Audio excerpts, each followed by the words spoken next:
Good afternoon, guys. Welcome back to another video. And let me tell you, it has been a rough week this week. Not sticking to my rules. Been really busy with other commitments. But anyway, gonna keep it transparent and get on with the trades. So this was Tuesday. Huge uptrend, as you can see. I missed all of this. I was busy, and I was just here. I was looking for a quick one-to-one. Risking £1 to make £1 with 0.2 lots. We've strong bullish trend. We've come up, then come down again. Tapped into the higher time frame for the gaps which were here.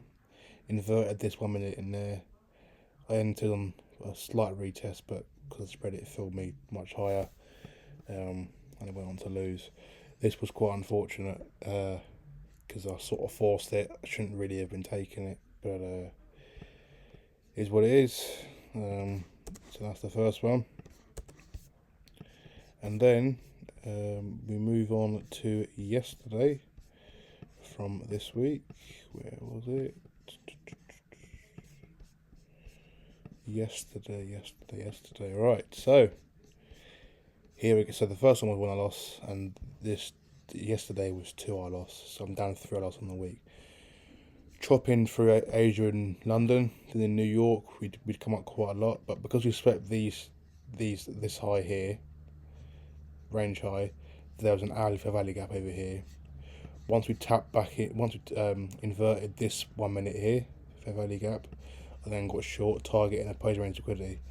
As you can see, it played out all right, and then stopped me out.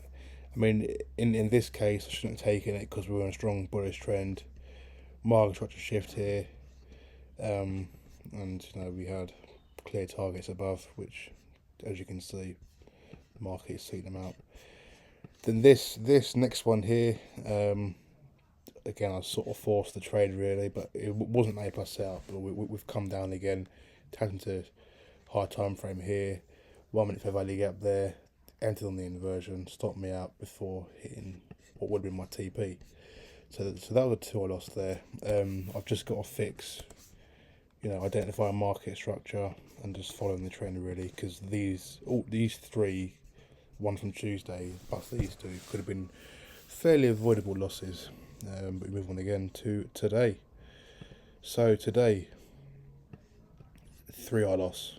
So now I'm down 6 R on the week, and I'll show you why. So I marked out this, if I go on the 15, this this wiggle opening gap here. The market kept bouncing into it once, twice, 3, 4, 5 times, 6 times. And then we had NFP news today. So because the data low was taken here, I was then targeting the data high. And then if we go back onto the 1 minute chart, as you can see, this was the first attempt to get long. For value gap here, inverted it, entered a bit early, which was naughty. Targeting high over here, stopped me out. This one here, I added to the first trade because we broke up. We broke above the structure there. 1 minute fair value gap again, wasn't A plus, so I still risked the same, but not much leverage. Targeting high again, and again stopped me out just there. Then this one here, I was trying to make back this original loss. It almost got there. Eventually stopped me out as well. So this was 3R down on the day. However, I marked out the correct things. For example, weekly opening gap. I wait for price to come into it before seeing a reversal out of it. I was looking for like a V-shaped reversal to come along again. Didn't get it, however, but I risked well throughout the week. Nothing changed. As you can see, live account, you can't fake this. This is the New Balance. Here are all the orders that were either cancelled. Here are the ones that were filled, so you can see they're all live trades. And yeah, so bit of a hard week this week, but back in the game next week, and we'll see what it presents. I'm going to go away and reflect on my rules, and then we'll see how next week shows up. But we're currently only 8% down at the moment, so it's not too bad. We'll go again next week. Thank you very much for listening, and I'll see you later on.